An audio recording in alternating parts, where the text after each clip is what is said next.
सत्य सुखिला नदी रे हो बाहु थिले रथ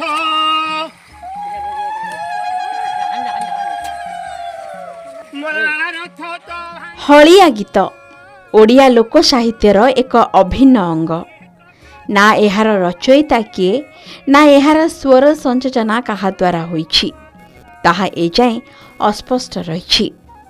तेबे केही केही कुहंती एहा भोकिला चाषीर आहत मूर्छनाटीए, आउ किए कुहंती चाष कार्य समय रे उत्साह भरी देबा पई मनर महौषधिटीए।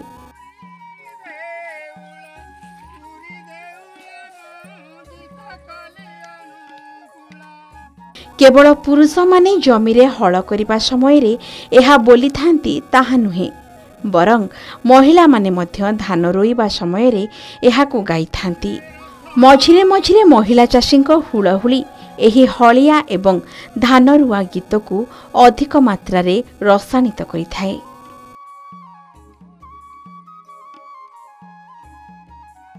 गंजाम जिलार अधिकांश स्थान रे धान चाष समय रे एही गीत शुणिबाकु मिलिथाए।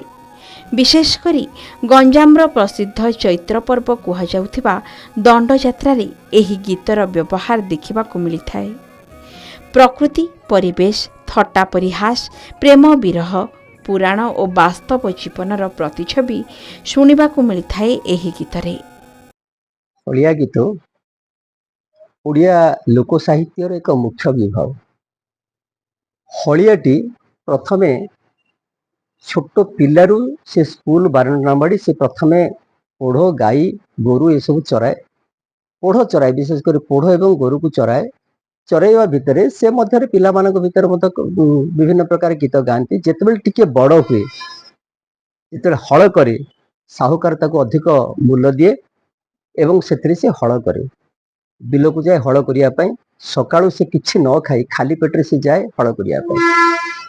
पेटरे जितेबाला भोक हुए मन को जिते माने गोटे तार गोटे क्लांत मनोभाव जिते आसे से स्फूर्त भाव से तार हलिया गीत गाइबा आरंभ करे।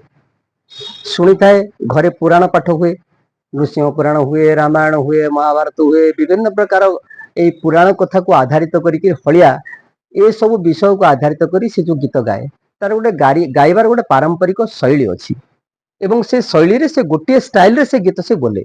जो गीत बोले से प्रकृत रे गोटे तार हृदय भीतर तार जो स्वर बाहर से पूरा गगन पवन को से प्रकम्पित करिक गाए एवं सेठु प्राय 10-15 खंड बिलर लोक माने जो धान रोथे कि हल करुथे समस्ते ताकू शुणी सब मुग्ध हो जाती।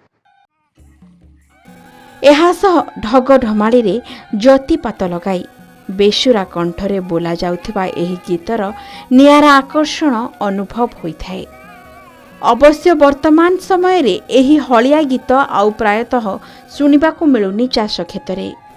अनेकंक पाखरे समय नाही गाइबाकू किंबा शुणिबाकू, तथापि एबे भी बंची रहिछि आम ग्रामीण चलनीर एही पारंपरिक लोकगीत हलिया गीत। भंजनगरु रत्नाकर साहू को रिपोर्ट, के न्यूज ओडिशा। सकल मनस्कामना